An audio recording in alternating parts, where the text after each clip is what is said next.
আমি টাকা জমাচ্ছি। যেদিন অনেক টাকা হবে, সময় কেনার মতন টাকা, সেদিন কিছু সময় কিনে নেব।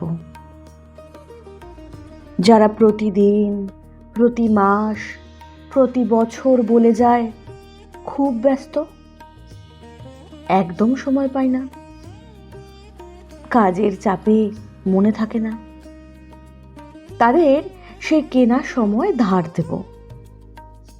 সময় কেনা হয়ে গেলে আমি আবার টাকা জমাবো।